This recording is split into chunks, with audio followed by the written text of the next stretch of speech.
My YouTube family, कैसे हो आप लोग। आई होप आप सब अच्छे होंगे, बढ़िया होंगे। मैं भी बिल्कुल ठीक हूँ, मस्त हूँ।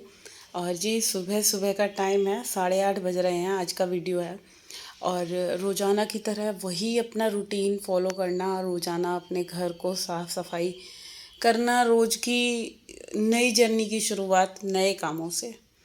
अभी क्या हो रहा है कि जैसे 2-3 दिन से ना, मतलब हमारे यहाँ जो है सुबह दिन में गर्मी होती है बहुत भयंकर वाली। बट रात होते होते जो, मतलब सोने जाओ ना 7:30 8 या 9 बजे आप रूम में लेटे हुए हो या कुछ भी काम कर रहे हो और बाहर आंधी तूफान, कल भी ऐसे ही हुआ, बहुत धूल भरी आंधी। और क्या होता है कि जब ये आंधी चलती है, भाई मैं ना मतलब शाम के टाइम जो होता है सारे डोर्स जो होते हैं वो मैं खोल देती हूँ, ओपन कर देती हूँ। बट मुझे नहीं पता कब जो है कि इतनी तेज़ आंधी तूफान आया, पूरे घर में मिट्टी मिट्टी हो गई। और अब ये गर्मी गर्मी ये चीज़ें चलती रहेंगी हमारे यहाँ, क्योंकि ये जो मौसम है ना, ये कब में क्या हो जाएगा पता ही नहीं चलेगा। इस मौसम में कितने जब हम सो रहे हैं, जग रहे हैं रात के टाइम, और कब आंधी तूफान आ जाएंगे। तो चलिए मॉर्निंग में फिर वही शुरुआत हो जाती है कि भाई सबसे पहले जो है कि फ्लोर पे अगर आप पैर रखते हो ना, तो वो किसर किसर जो करता है, बहुत गंदा लगता है। मेरा उठने का टाइम वही था, 4:30 बजे आँख खुल गई थी, बट मैं लेटी रही, 4:45 बजे हार कर मैं उठी गई। तो क्या होता है कि रोज़ ना मेरा मन जो है सुबह के टाइम बिल्कुल उठने का नहीं करता। मेरे को ऐसा लगता है चलो छुट्टी चल रही है तो क्यों नहीं मैं आज एक दिन की छुट्टी कर लेती हूँ। मगर जब मैं नींद में ही होती हूँ ना, तो नींद में ही मेरे दिमाग में ऐसा लगता है यार एक दिन की छुट्टी हो जाएगी ना तो सारा बेकार हो जाएगा, संडे की तो होनी ही है छुट्टी। फिर मैं मतलब हिम्मत करके जैसे तैसे उठती हूँ बड़े मुश्किल से। और सुबह के टाइम ना बाई गॉड इतनी अच्छी नींद आती है ना, कसम से मन ही नहीं करता कि उठो। और रात को भी ना सोते सोते जो है 12 साढ़े 12 बज जाते हैं, जैसे कि बच्चे वगैरह सारे एक साथ ही सोते हैं हम एसी वाले रूम में। और क्या होता है कि बच्चों की बातें सुनो या लड़ाई वड़ाई झगड़े ये करते रहते हैं, तो मतलब रात के 12 साढ़े 12 इन लोगों को सुलाने में ही लग जाते हैं कि सो जाओ भाई, अब तो फ़ोन छीनने पड़ते हैं इनके। तो फिर वही हो जाता है ना, अगर थोड़ा बहुत भी लेट सो तो फिर सुबह आँख खुलने में थोड़ी सी परेशानी तो होती है। चलिए इधर जो था, मैंने जो मॉर्निंग का काम था अपना, पूजा पाठ जिम जाना, ये सारे काम जितने भी थे वो कंप्लीट कर लिए। अब क्या है, हस्बैंड जी नहा लिए, वो भी पूजा कर रहे थे जैसे कि आपने देखा। और कार्तिक डुगू भी जो है वो लोग भी नहा धो लिए हैं, दोनों मंदिर गए हैं। और यहाँ पे जो है मैं लग रही हूँ अब इनको, मतलब नाश्ता वगैरह मैंने जो दे दिया था। बट उसके बाद क्या है ना कि मैंने एक बार जो है पूरी शेल्फ़ क्लीन कर ली है, हल्की सी पूरी साफ़ कर ली। क्योंकि आज मैं जो बनाऊँगी ना, खाने में बना रही हूँ घिया चने की दाल, और रोटियां बनाऊंगी हस्बैंड जी के लिए, और कार्तिक के लिए बनाऊंगी मैं पुलाव। उसको चावल पसंद है, वो घिया तो वैसे भी बहुत रेयर ही खाएगा, उसका तो बिल्कुल मतलब मन ही नहीं है घिया वगैरह खाने का। तो बच्चों का तो होता ही है ना, देखो घिया हो गया, ये सब चीज़ें, तोरई हरी सब्जियों से तो उसे वैसे भी बहुत एलर्जी है, वो खा के राजी नहीं होता। बट हम दोनों हस्बैंड वाइफ जो हैं सब चीज़ें खा लेते हैं, हमारे लोगों को कुछ नहीं है, हमें तो अच्छी लगती है, बल्कि अच्छी चीज़ें होती हैं तो वो खाई जाती हैं। और यहाँ पे जो है इन लोगों को मैंने नाश्ता वगैरह करवा दिया था, क्योंकि 9 बज गए थे। और आज कार्तिक को जाना था अपने स्कूल, क्योंकि उसका जो है रिपोर्ट कार्ड वगैरह मिलनी थी और सर्टिफिकेट मिलना था 12th पास का। तो वो अपने डैडी को लेके चला गया स्कूल, डुग्गू गया ट्यूशन। और इन लोगों को मतलब ये सब चले गए। उसके बाद जो है मैं किचन के काम में लगी हुई। यहाँ पे मैंने अभी टमाटर पीस लिए हैं और मैं बनाने जा रही हूँ घिया चने की दाल। और बिल्कुल सिंपल सी रेसिपी है, 3 टमाटर ले लिए हैं मैंने, पीस लिए हैं। चने की दाल जो है मैंने कम से कम आधा घंटा भिगोई थी। और जब चने की दाल अच्छे से भीग जाए ना, तभी हमें जो है अपनी जो है सब्जी बनानी चाहिए। तो यहाँ पे मैंने ना कुकर गर्म होने के लिए रख दिया था, और थोड़ा सा मस्टर्ड ऑयल डाला है इसमें। साथ के साथ में जो है मस्टर्ड ऑयल जब अच्छे से पक जाए ना, उसके साथ हमें डालना है जीरा और हींग, ये डालना है। और फिर इसके बाद जो है मैं जो है ये टमाटर अदरक हरी मिर्च डाल के, जो मैंने टमाटर पीसे हैं ना, उसका पेस्ट मैं कुकर में डाल दूँगी। और सारे पूरे ड्राई मसाले जो हैं मैं थोड़े थोड़े डालती हूँ, वैसे भी घिया चने की दाल में अगर ज़्यादा डल जाए ना तो फिर ना तो वो सब्ज़ी का कलर आता। तो घिया को वैसे भी आप सिंपल भी अगर बनाते हो तो उसमें भी बिल्कुल लाइट मसाले डालने चाहिए, क्योंकि घिया और एक तोरई। 2 सब्जियां ऐसी होती हैं कि बहुत जल्दी इन पे जो है ना मसाले एकदम ज़्यादा लगने लग जाते हैं, तो इसलिए हल्के ही मसाले डालने हैं। और यहाँ पे जो है मसाला मेरा भुनेगा। इतनी देर में मैं जो है मैंने घिया जो कट करा था ना उसको धो लिया है अच्छे तरीके से, और चने की दाल को भी मैंने वॉश कर लिया है, क्योंकि भीगे हुई दाल में भी जैसे कलर वगैरह छोड़ती है दाल, तो उसको अच्छे से वॉश कर लेना है।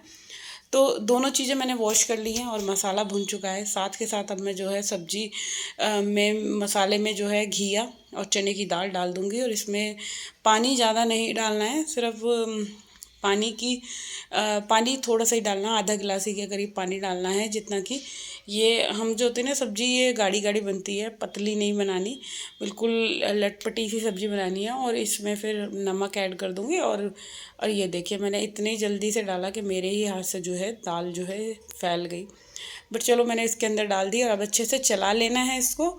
और जो जार था ना इसी में मैंने जो है पानी लिया है, क्योंकि जार में भी ना टमाटर लगे रह जाते हैं, तो वो डाल दूँगी।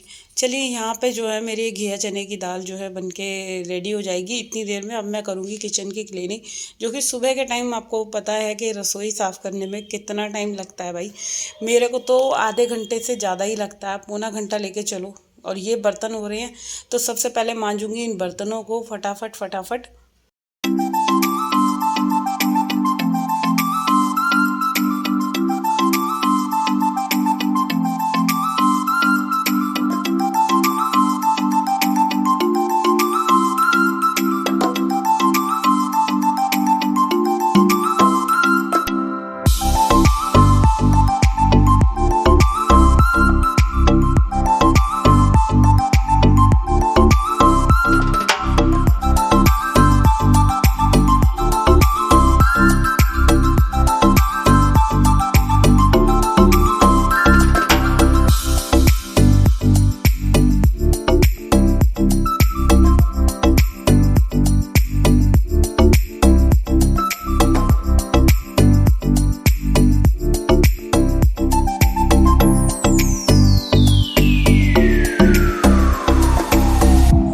तो जी चलिए अब जो है मेरा हो गया है पूरा किचन का काम पूरा एटलीस्ट कंप्लीट।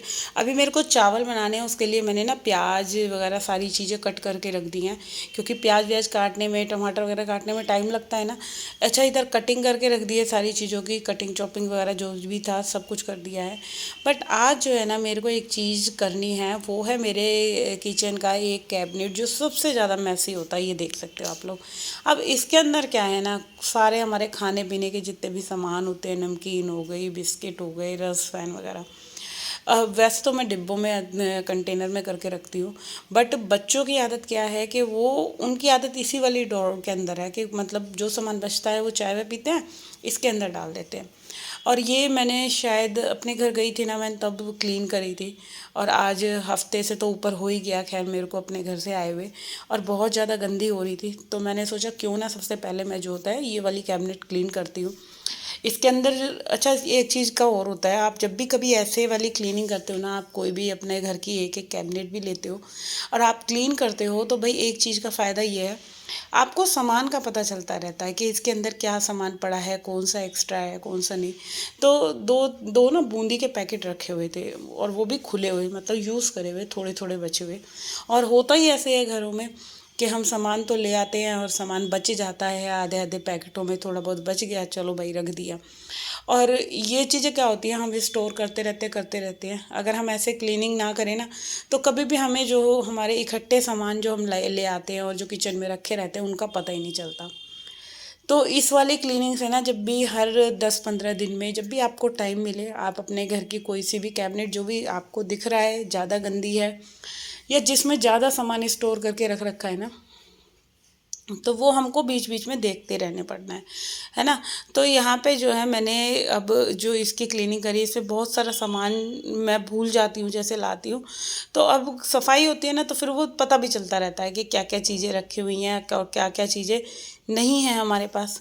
और ये देखिए यहाँ मैंने पूरा सही कर दिया, बास्केट के अंदर जो भी मुझे अपने पैकेट्स रखने थे या बोतल्स वगैरह रखनी थी, वो सारी मैंने ऑर्गेनाइज़ करके रख दी है।